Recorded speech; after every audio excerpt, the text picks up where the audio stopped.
Welcome back to Real Estate Ramblings. I'm Amy Shrader with Remax Real Estate 10. I'm going to let these ladies introduce themselves to you and just tell them a little bit about who you are, where you came from before y'all got started in real estate. Well, I'm Christina Stump. I actually come from healthcare. I had done that for several years before I got into real estate. It's always been something that I've always been very passionate about. I've always had the interest in it. And in my healthcare job, I would always tell my coworkers, look, one day you're going to see me in real estate. I kind of wish I'd have did it a few years ago, but I didn't. Change kind of scares me a little bit. So I finally took the leap, and it's been the best decision I've ever made. It's opened me up to so many more opportunities. I have more time with my family now, and that's genuinely what I care the most about is my family. Getting that time with them, nothing makes me more happy. So, yeah, I'm here now, and I just really enjoy helping people find home. Now, last year was your first full year? No, the year before. Yes. So 2022 was your first full year selling real estate. It was. And I'm going to brag on Christina a little bit because her first full year of selling real estate with Remax, and she was the Remax Rookie of the Year for the state of Tennessee. So that is a huge accomplishment for someone from the little bitty town of Morristown to be the number one Remax agent for the whole state. So kudos to you for that. Well, thank you for that. With your guidance and just all the advice you gave me, I couldn't have done that without you. And I really appreciate it because I do think in this field, it is really hard to get started. You know, unless you've got that guidance or somebody kind of helping you a little bit, it's really hard to get to that point. So I was very thankful. I've came into some great people, and I never wanted to stop. So I look forward to the future, and if you need anything, just give me a call. All right. I'm Ashley Hunt. I just started, last year? Yeah, last October. I own a bail bonding company out of Rogersville and kind of just did all the 3rd and 4th district. Before that, I was also doing massage therapy and was running my business doing that. Started real estate and kind of went full blast with real estate and closed my massage business. I still have my bail bonding company, but I really enjoy doing real estate and enjoyed kind of getting into it. You said October of last year, but it was actually October of 2022. Yes. You're like me, the days, Yes, the months, the start years together. all start to run together. So Yeah. she's been doing it For a year. little over a year now. Yes. So, and I have high hopes for her as well. So these girls have really come into real estate and applied themselves, and they are becoming really good real estate agents for you. So how has real estate changed since you got into it? The biggest thing that I see, I came into it when the market was just kind of crazy. Everybody's like just moving here. You're not really getting a chance on getting that home. There's so many offers. I do think it's kind of settled out a little bit. It's not as crazy back then. So it's just been kind of like this for me. I learned one thing, it's kind of changing, and now I just feel like it's kind of getting to some normal, even though I've never been in a normal market.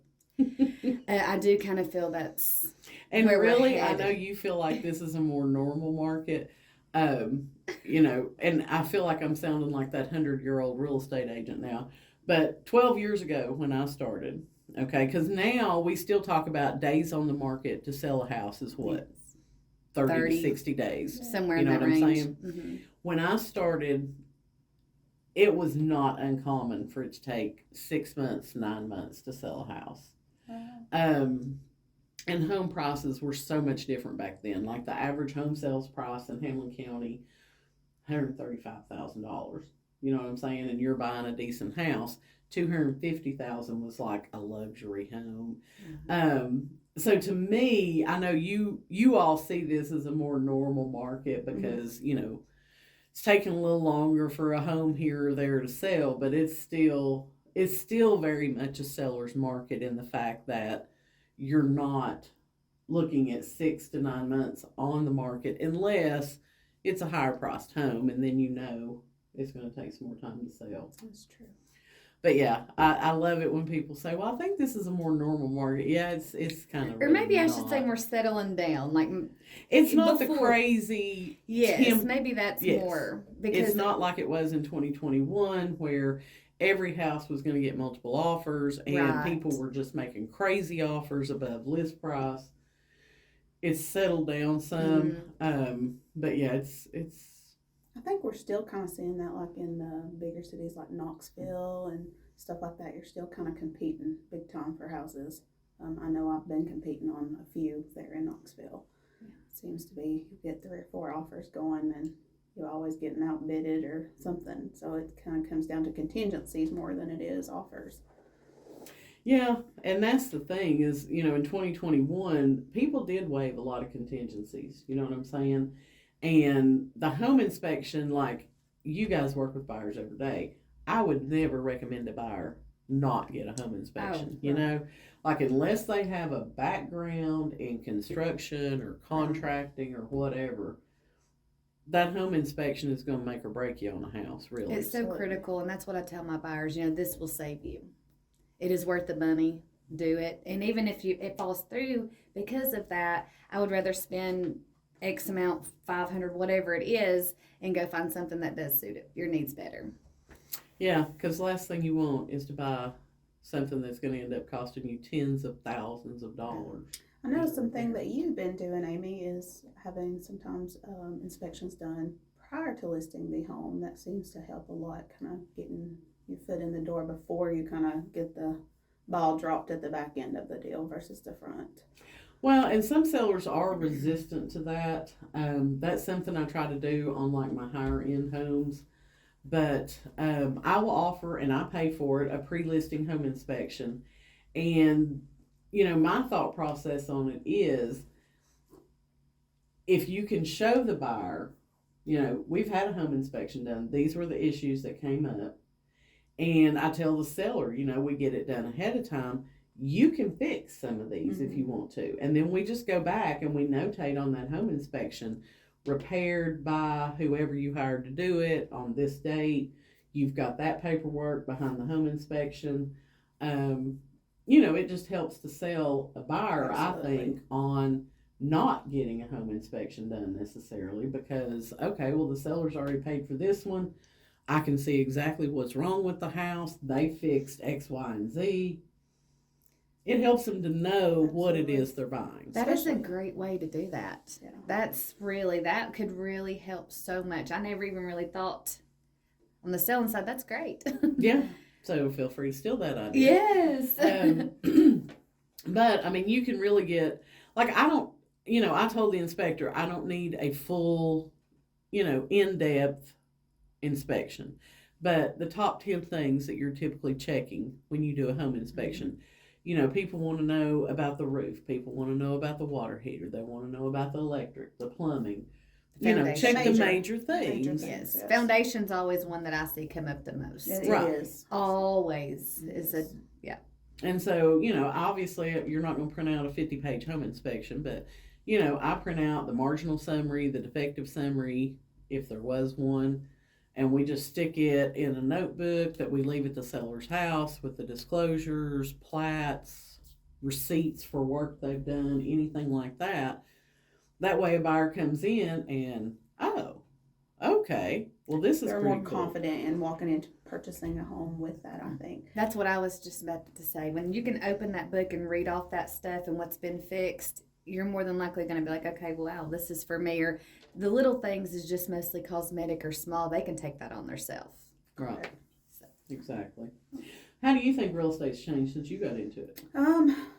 I've noticed since the interest rate, things have slowed down just a little bit since 2024 has kind of came in. It was super fast there at the end, which could be a lot of it, where I'm new at it and just coming into the winter months and stuff, changing everything. But I think that was a lot of it. But I don't think it's so much changed as much for me because I kind of came in still. You came in after interest rates had done They're let's still, double in a year's time.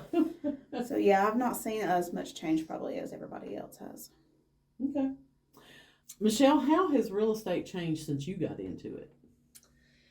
Well, I think when I first got into it, I think about 3 years ago, that was at the peak. The market was really booming and prices that was when they first jumped so much at one time. And so I think now what I'm seeing is that the market is just kind of stabilized now. I haven't seen that it's really gone down tremendously. I think, obviously the interest rates have pushed the pricing down some where that's concerned, but I think it's held pretty steady for the past couple of years.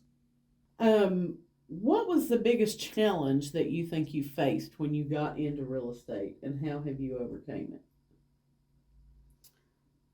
For me, I think it was getting out of my shell.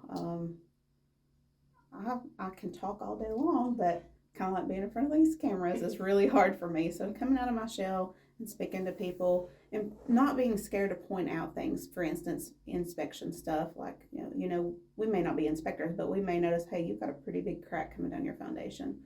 So being able to come out of my shell and being like, be in the best interest for your buyers and saying, hey, I just want to point out this home does have this going on with it, just to let you know, and being able to speak up for myself and for my buyers. Okay. I think the biggest thing for me is I just was so dentistry coming from healthcare, learning like the laws, learning the mortgage side, learning all the things. Because when you first go into it, you don't have a clue really what's going on. You're right. So I think that was the biggest jump for me. It was just like, wow, opening myself up and having the knowledge to be able to guide my buyers correctly. Because if I don't know it, how can I help them? So reading that contract, I remember when we first met, that was one of the first things that you told me. Read it front to back, back to front. Know it, because if I don't know it, how can I help them? We Exactly. just had this on our cruise that we just got back from, a conversation with another real estate agent. And do you want to enlighten on that? Because I was like, no. I know that contract, and you were in my head, and he was like, no. And I'm like, where's my phone? And I got a contract out, and I read it because I felt that confident. And I wasn't trying to be who's right, who's wrong. I knew where I stood with that conversation, and I wasn't letting it go. She was not. She stood firm in her ground on it, and she was correct. It turned out to be he was talking about something completely, totally different. But yeah, she knew her contract really well, so I was proud of her on that. Right. And that is a big thing. Our contracts are fill in the blank, and it amazes me how many people don't take the time to actually read this purchase and sale agreement and know what the context is around the blank that you're filling in, and why it's important to fill in, correct information on that. And, I worked at a title company before I became a realtor, and that was one of the first things I did. And of course I had done mortgages before that, so I was familiar with the paperwork, if you will. Verbiage of it. But like when I started working at that title company, I took a whole closing package home one night, and that was my reading material, because I wanted to know what these documents were, what was the purpose of it, because I had to explain it to that buyer. And if that buyer had a question, I didn't want to be the one looking like an idiot and going, well, I don't know, let me read this and figure it out. Like, I wanted to know. They're not going to able to have answer their questions in you. Exactly. If you are sitting there stumbling on your words, which I know I stumble on video because it makes me nervous, but you've got to know what you're talking about. And you got to be able to turn them and say, look, this is what it is. And if you don't know it, they're not going to have the confidence. They're not going to want you to represent them. Why would they? Exactly. So it's very critical to know. And then if you don't know, ask questions. That's one other thing I've learned in real estate. Ask questions. Even if you think it's silly or whatever, it could save you in the long run. Oh, especially with our changes that happened this year, like the termites and stuff like that. That was kind of new for us all. See, I'm still learning a lot of it myself, so I'm trying to get used to it. But when I first came into it, it was, the seller's done the termite, if there was a termite issue, but it's not that way anymore. So I'm getting used to that. Right. Well, and once upon a time, it used to be the way it is now. Like, we used to do that. Like, if it needed treatment, that was a negotiation. You're for sure sound like 100-year-old. I know, I feel like it sometimes, man. It's like so much has changed over 12 years. But the forms change every year.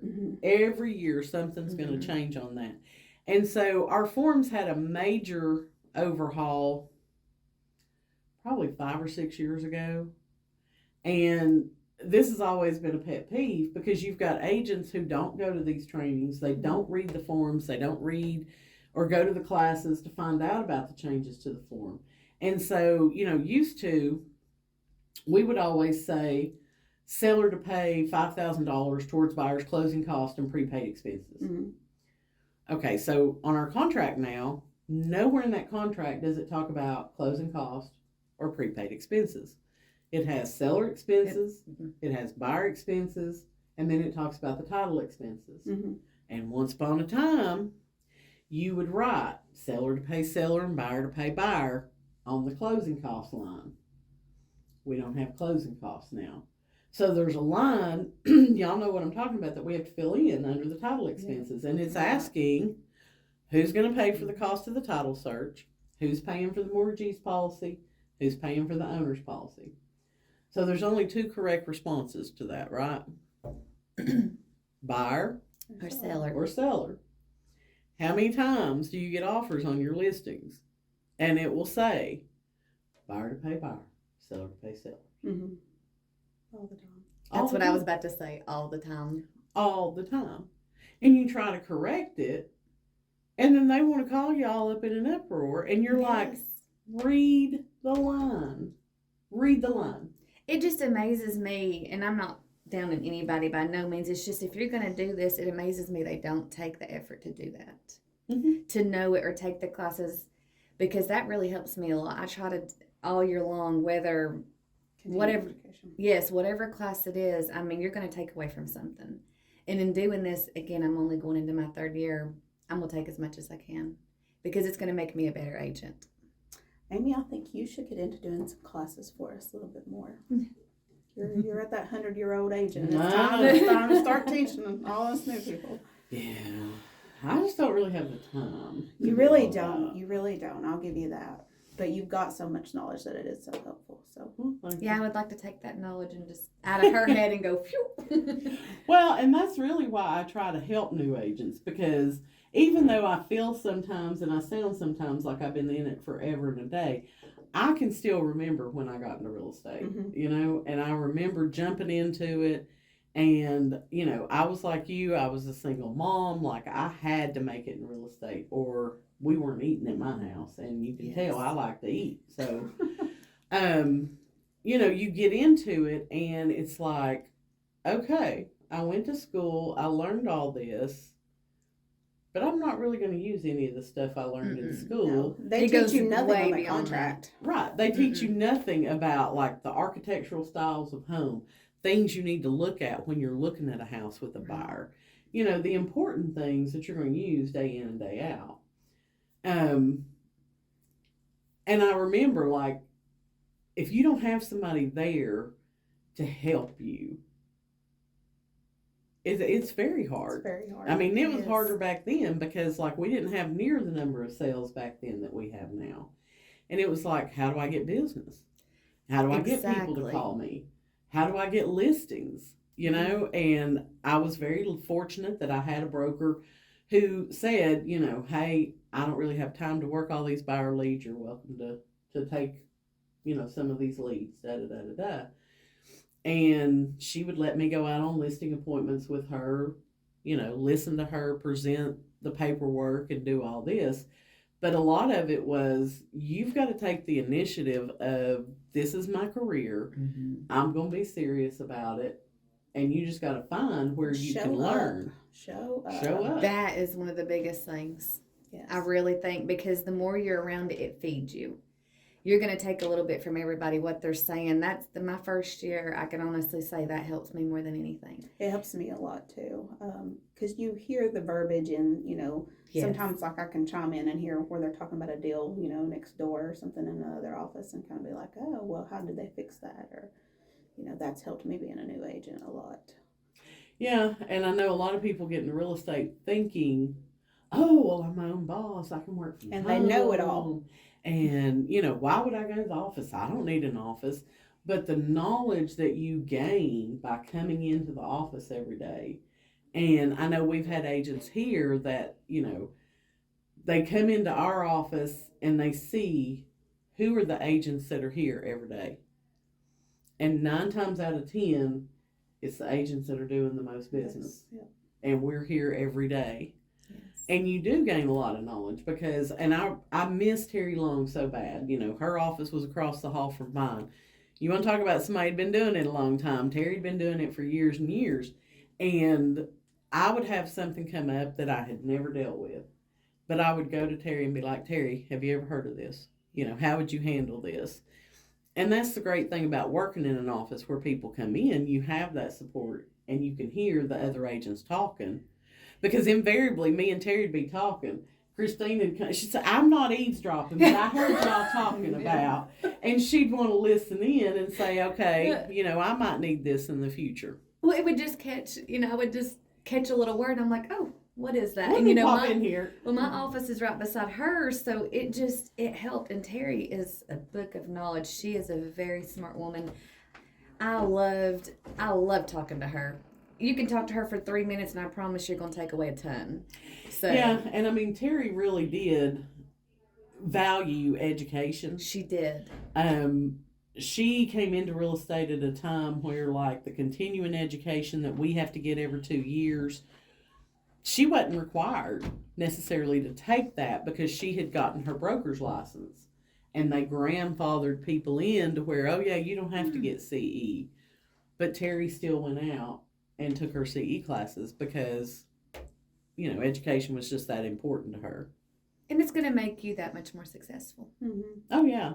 And like y'all were talking about, the networking of meeting people. If you go get these designations, we're lucky now that we get those kind of classes offered at our association. But for years, we didn't have designation classes at our association. You had to go to Knoxville, Nashville, Asheville, wherever.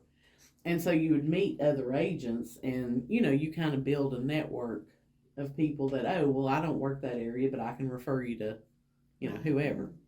And sometimes it is just out of your range, and you need that. You need a good handful of few people kind of everywhere. When you reach about 2 hours out from where you're at, I feel like I can't justify that. I don't know the area good enough, so you want to have good agents you can communicate with. And we live in a rural area because, agents that are in Knoxville, you're going to have agents that won't go outside of Knoxville.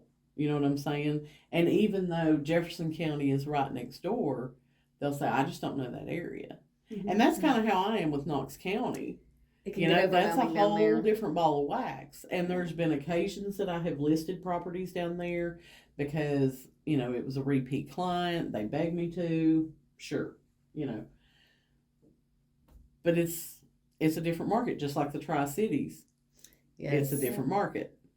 So you got to know, this is my comfort zone, and am I doing justice for my buyer or my seller by working that area?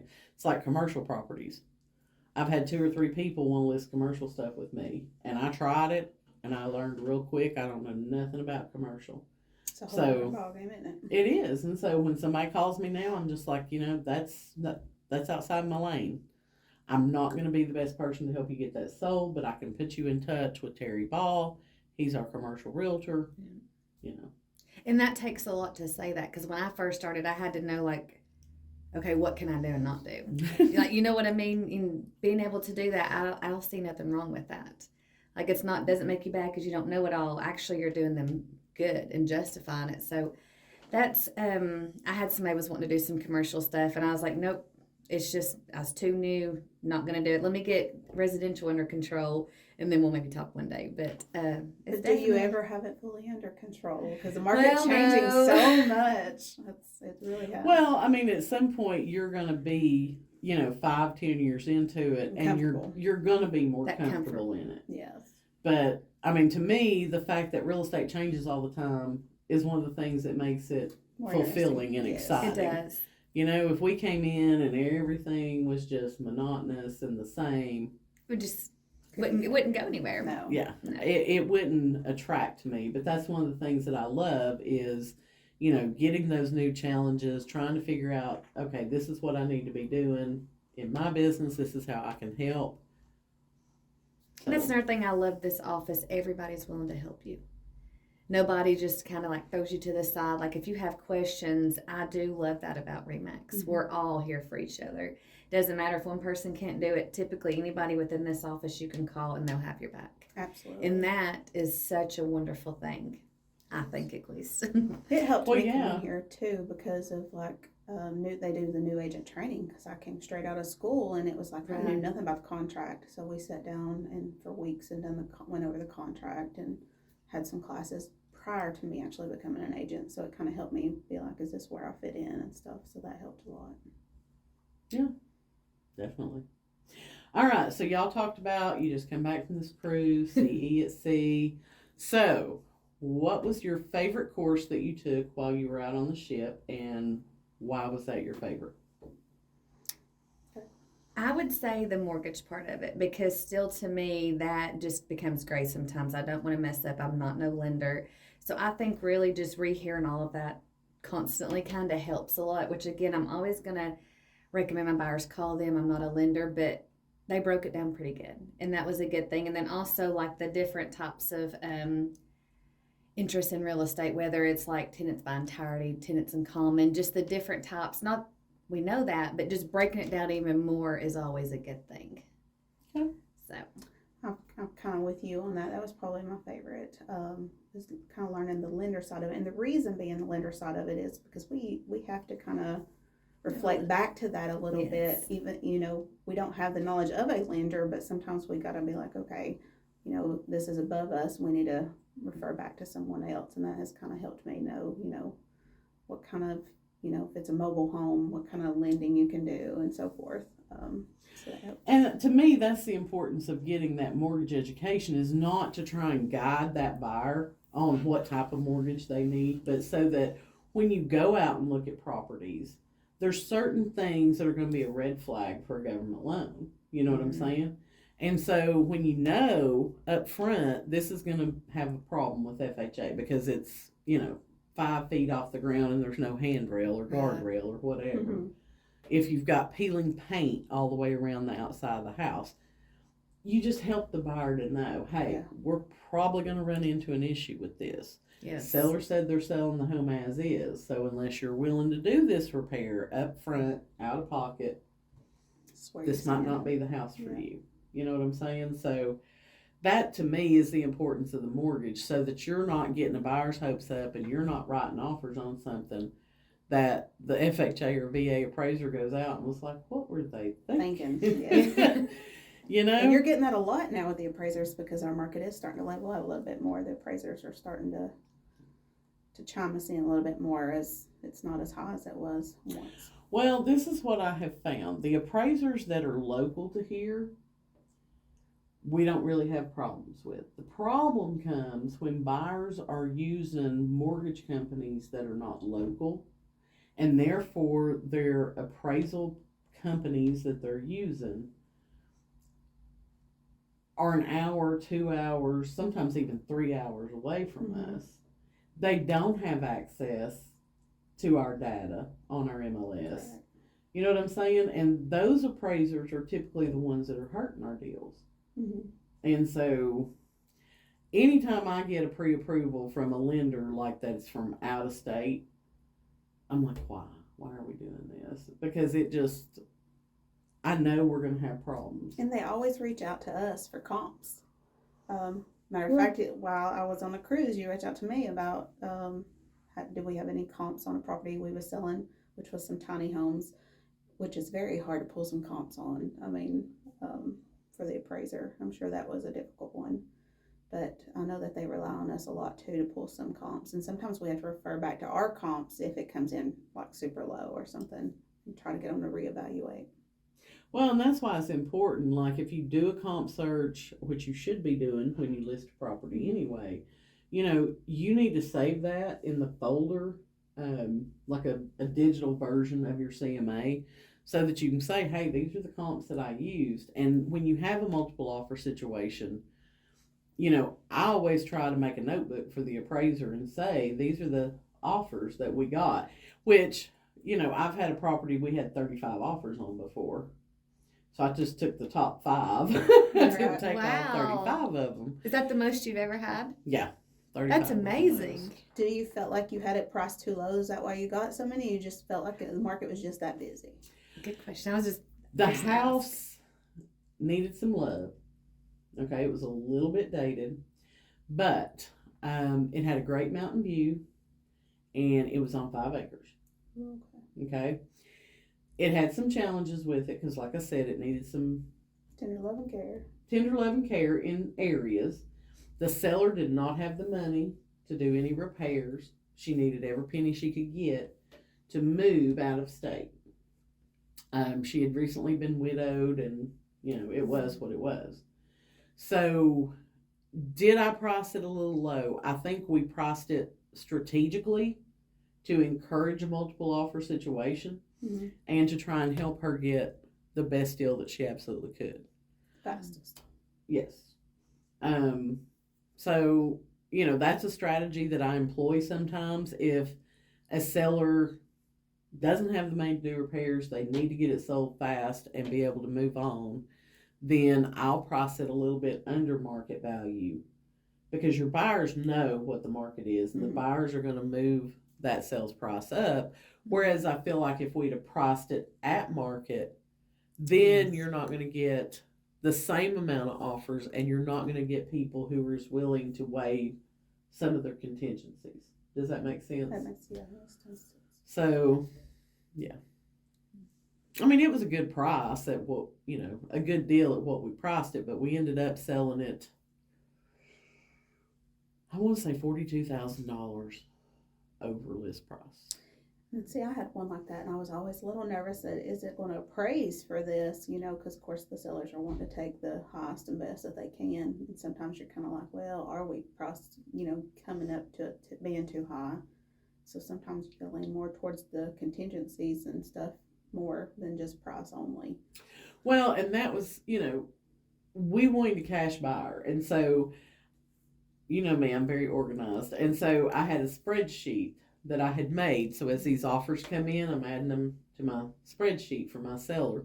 And, it put down what was their purchase price, how much earnest money, are they, cash, or if they're financing, what type of financing, did they have an inspection period, how long was it, what was the closing date, just any and everything I could think of that would be of importance to my seller to put on this spreadsheet. Now, you and I could look at 35 offers and quickly go through and be like, okay, this is the best. I'm not going to send all that to a seller, because that is going to overwhelm them. Oh, absolutely. So I sent the entire spreadsheet, but I highlighted in yellow, these are our top 3 offers based on, least contingency, highest dollar amount. Which one do you want to go with? And then you call them on the phone, you walk them through it, and you kind of went from there. So that was the one. It was in the new market, and I want to say in 72 hours we had over 100 showings on the house. I mean, It was crazy. People were literally just passing the key, Yes, because they're coming back and forth. Do you, Amy, ever run into issues with trying to come up with comps? For instance, the tiny homes. I know that was one that was kind of challenging, of being like, okay, how many tiny houses do you sell with multiple houses on a piece of property to pull comps on it? Yeah, I mean, that's when you kind of have to, you're really going to spend some time doing that CMA. Sometimes you're going to be looking at land listings and then adding that search field of, does it have another residence on it or something? You may end up having to look at smaller single wide homes to help you come up with those values. Normally you're going to have to go outside your normal search parameter. So yeah, they can take a while. Yeah, I struggled with that. I actually reached out to our broker on that one and was like, hey, I need your help on this one, because not always do you have 2 tiny homes on one piece of property and still have to try to price it. Well, that's just like when you have a farm, especially if you have a unique farm. I had one up in Speedwell, Lord, time flies, about 3 or 4 years ago now. And it was 199 acres. It was a luxury home that was fairly recent. It's not very often that you have, a newly built home on a farm. Most of the time you're going to get what? 1920s home that probably needs updating. Correct. But this was a luxury home. He had marble floors throughout the whole house. Oh, wow. And this guy had came from Eastern Europe, back in like the 60s and 70s, I would say. So he had lived through the Cold Wars with Russia, living in Eastern Europe. And he had lived without electricity. He had lived without water, because of the Cold War. Mm-hmm. Like they were cutting him off from all that stuff. So he built this house to where basically you could live off the grid if you had to. So it had electricity. It had wells. It had 13 different wells spread out on the property. And it had a big windmill. And that windmill generated the power to run the wells if you needed Wow. it to. So it was called Windmill Farm.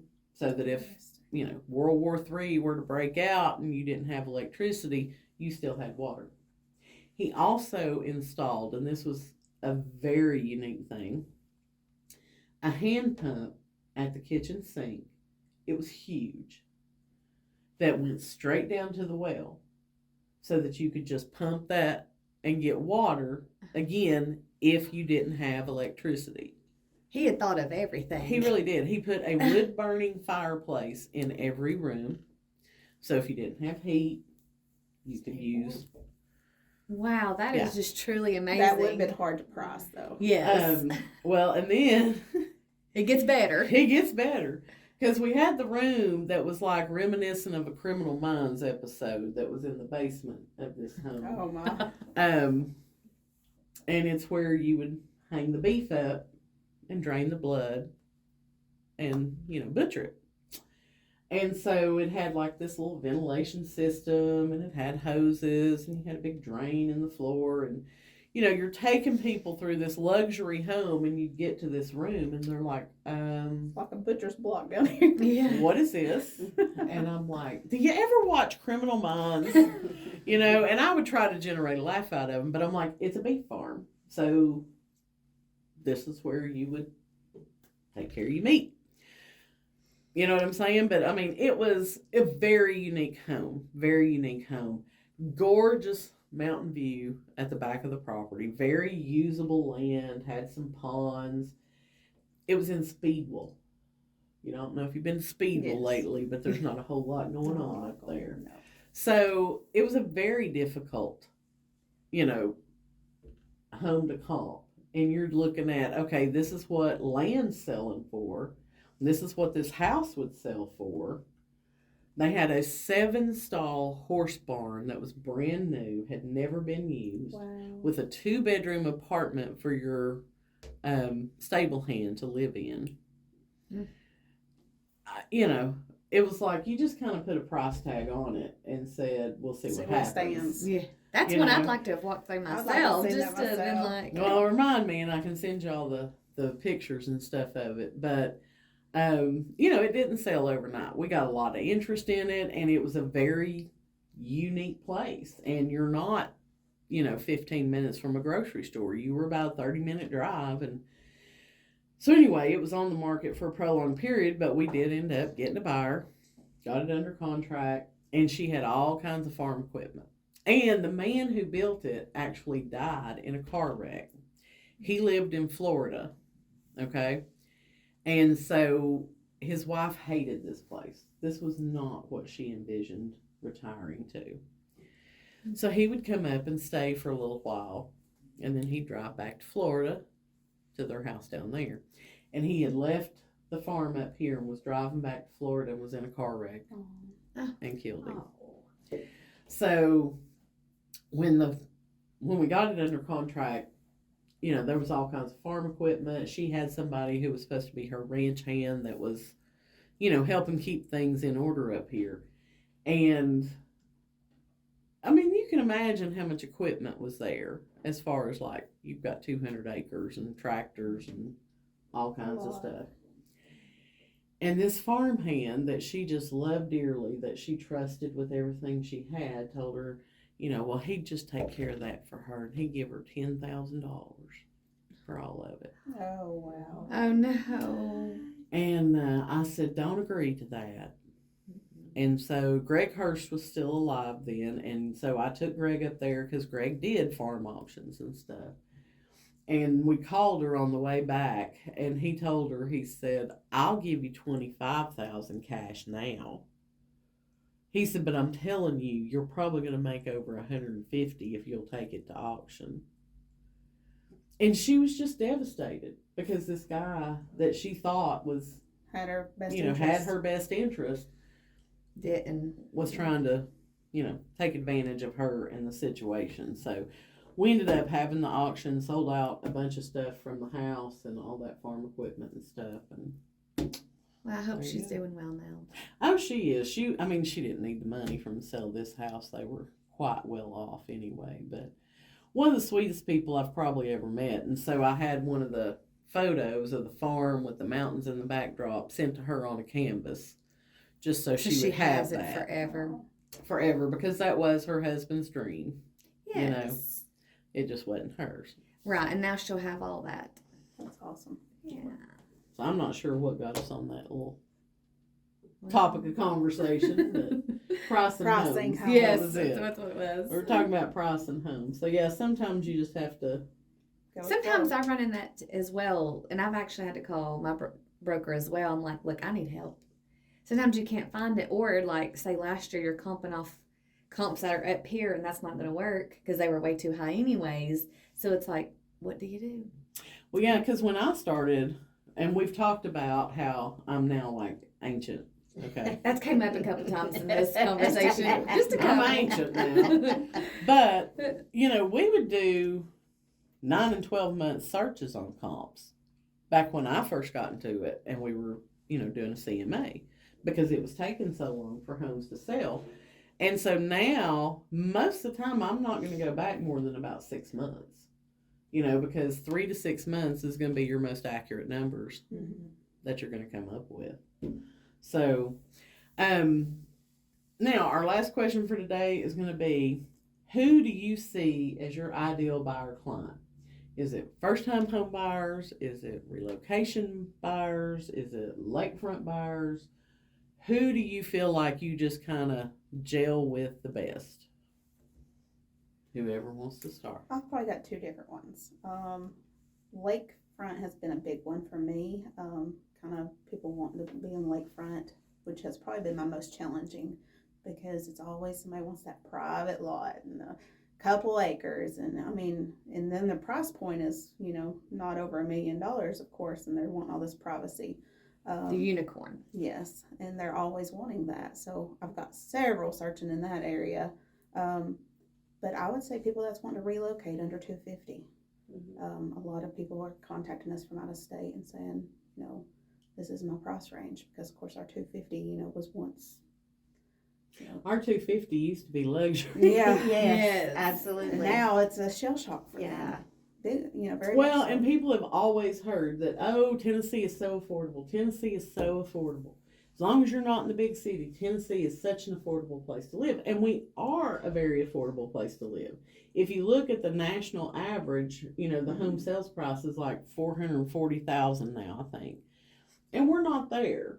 But you're not going to get for $250,000 what you once would. Right. No, And and that's everybody true thinks they're anywhere. getting Absolutely. granite countertops and, you know, real hardwood flooring and stuff at $250,000, and when they get in there and they find out, you know, you probably get laminate, and you know, sometimes you get a little bit more luxury, but it's not always the biggest and best. Yeah, when your average sales price is now the 270 to 280 range, that's kind of how you have to break it down to them. It's like our average home sales price in Hamlin County is X.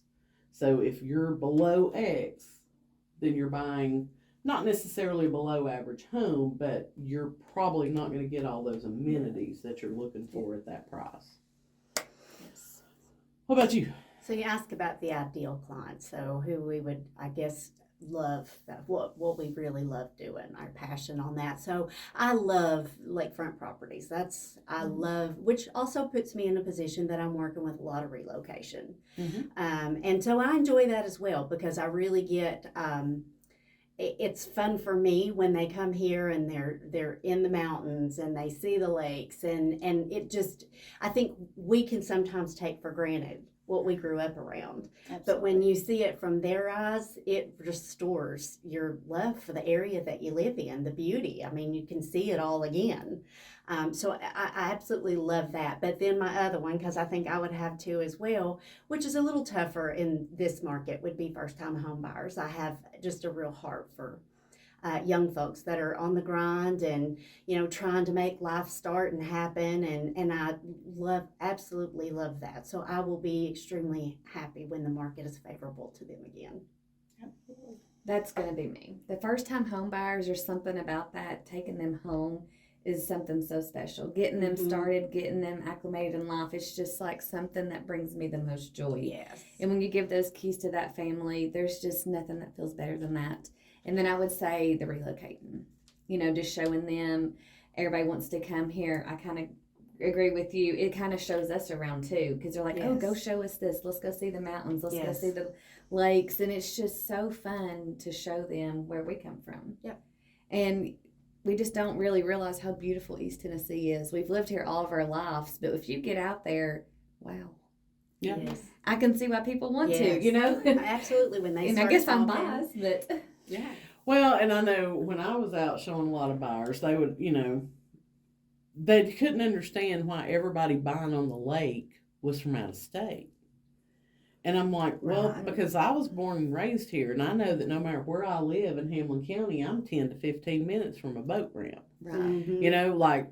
So I guess the local people just figure we're not going to spend the astronomical No, amount of money. we're to gonna live be a on the little on the lake. outskirts. We'll be on the outskirts. Yes. We'll just pull our boat and get in the water when we want to. Absolutely.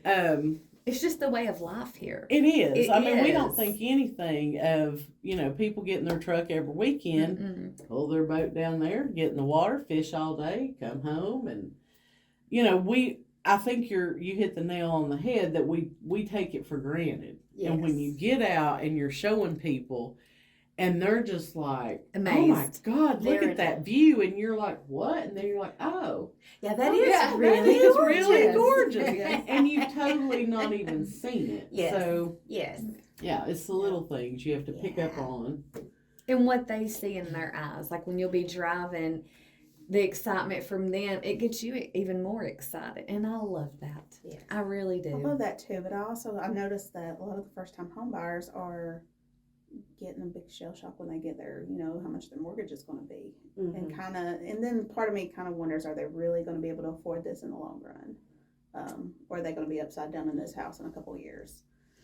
It is. So. It's a tough market for It first-time is. home buyers. It It really is. And like I said, I'll be happy when it becomes more favorable because I love, like I said, seeing young kids on the grind and starting life. Doing And I think that the current market makes it a little tough for them, but hopefully they're getting in there. And again, one of my biggest things is right now, save. refinance later. Well, Yeah. this is my observation. Back when I bought my first house, it was $70,000. That was like 25 years ago. Right. It wasn't gorgeous. It was a straight up 1968 house. It needed, some updates. It needed love done to it. And a big problem that I think the 20-something-year-old buyers have right now is they want mom and daddy's house now. Absolutely. Right. And mom and daddy didn't buy that house, first house they Mm-mm. bought. You know what I'm saying? Like, you got to start small Yes. and get your foot in the door. Yeah. But so many buyers don't want to, buy something and make it their own. They want something that's HGTV ready. Yes. And you're not going to get it at a first-time home buyer budget. You know what I'm saying? And so that's why I think, like, educating the home buyers on 203K loans and, if you buy this home and you do these updates over time, you're going to make money and you're going to be able to, buy up into that next tier of homes, so to Right. speak. But that's been the biggest thing that I've observed Yeah, is me that, they want to buy instead of a $125,000, $150,000 house to get them Yes. started. They want to buy the $275,000 to $300,000 house, and with interest rates where they're at right now, Absolutely. it makes it very hard. Well, even at 125 for a lot of them trying to start out, if you go in 125 and 150, which, like you said, is a great starter home in today's market. Still But over it's going to need love. But yeah, you're still with the interest rates and the way things are, they're still, really high on that part of it. So, again, I'll be happy when it comes back around for them. I had my youngest clients. They were first-time home buyers. They actually closed last week. They were 20 years old. Oh, wow. And they bought their first home, and I'm telling you, I was never more proud. Like, to take them home, to see, they both have worked so hard since they were, 16, just getting jobs. Very unusual. And when they approached me, her mom and I had grew up together, and when she first had contacted me, I was just like amazed. I mean, that's something to be really proud of. Absolutely. So, I just don't even know. Like, I'm so happy for You her. feel like their mama too. Yes, You're you really so do. proud. My mama did. I mean, I would just text her all the time, and I'm like, I'm so proud, because she was like, I have no idea what I'm doing. And it was such a personal deal. And to see them go home, I was just, that's saying a lot. When you're that age, I just am so happy for them. That's all I can say. And that's really my youngest people I've ever have even talked to about buying a home. Most of my buyers are like a little older. Yeah. I've had some people like in their 20s. No. I've had some people, but they had just turned, her birthday was like about 2 weeks prior, or she would have actually just been 19. So her and him, I'm so happy for them. They bought out, and I'm just happy. My niece is 24. Well, she'll be 24 this year. Yeah, she'll be 24 this year. Last year, she bought a house on her own. So she graduated from UT a couple of years ago. She's working at KUB, making good money, to be freshly out of college. Yes. And she knew that she didn't like renting. The price was too high. And, she's got a dog, and she didn't like, being confined, having an animal, and, you're having to take it out at certain times and all that. And she's like, I want a yard for my dog. I want a place that's just mine. I don't have to hear my neighbors. And she, she lucked out that a guy that works with her buys home and rehabs them. And he was impressed, that she wanted to buy a home at her age, being single. And so he worked with her. And she got a deal. I mean, I'm not going to lie to you. She got a deal on this house. He probably could have made 30 or 40 more than what he sold it to her for. But, I was just over the top, because that's amazing to me. Absolutely. That a 23-year-old girl a year out of college is buying a house on her own. Mm-hmm. She didn't need a co-signer. Everything worked out great for her. So yeah, Lizzie is the same way. My daughter, she is in the process now, and that is her. And she makes me really proud with this too, because that is her number one goal. She wants to be independent. She wants her own home, and she works hard, and she does the things that she needs to do to try to make that happen. But she's in the process now. We haven't been able to make it happen yet, but she's 23, getting ready to turn 24, and that's her focus. So makes me really proud. I still live in my first time home. I bought at 22. So, and I'm just having a hard time letting go of it to even upgrade. Nothing wrong with that. No. Nothing wrong with that at all. My mom and dad are in the house that they bought when they were pregnant with me in 1970. So they've been there 53 years. Mm-hmm. Yeah. So we've been slowly updating, and we just mostly started this year, but that's home to you. That's home to me. I bought it at 22, and I was able to, buy it on my own, and didn't have mom and dad helping me. So I guess that's stuck with me. And now I can't find myself getting into this huge mortgage at all. Right. I get it. That's like me with a car payment. Yeah. You ain't gonna do buy something and I drive it till the wheels fall off of it. I'm not paying $600 and $700 and $800 for a car. Yeah. And it's like I've told some people, would you rather make $1,000 a month car payment and have to rent because you can't afford your mortgage, or would you rather pay a $200 a month car payment and park it in the driveway of the house that you were able to buy? Right. Because I think that's a huge thing too. Absolutely. That's keeping buyers from being able to purchase, is they buy these cars interest rates on a car is higher than it is on a house. It is. You know, and their monthly payment's $600, $700, $800. I'm like, that's your house payment. Yeah. I'm You know, glad you good kind of said Absolutely. that. Because I've always wondered, you know, people will throw at me the interest rates. Look at your credit cards. Look at your car loans. And I'm like, I don't Yeah. understand it. Your home loan is less. Like, you know, the interest rate is better, but they'll go out there and spend that much on a car loan. Or the interest rate on it or whatever. And I don't get it. I don't. It's because for so long, mortgage rates were so low. And so it's And just it's full. ingrained. Yeah. Because honestly, when I got out of mortgages in 2009, interest rates had just hit 4% for the first time. And that was in 2009. So for 10 plus years, you were at historical low rates. You know what I'm saying? And so you've got a generation of people That's that all think they that's know. normal. Yeah. When it really wasn't, you know? So it's like Kim Swan and I were talking. There's an episode on the Golden Girls where somebody's trying to get Blanche to move out of her house, you know, that was in Miami, I guess. And she said, I've got a 7% interest rate. You couldn't blast me out of this house. 7% was great interest rate. Right. back then. Absolutely. You know, so it's all about the perspective of what you Right. get used to. And we got used to super low interest rate. Absolutely. So, all right, ladies, thank you. Thank It's you. been good catching up with you guys, and we'll see you again. Okay. All right. Thank you. Thanks.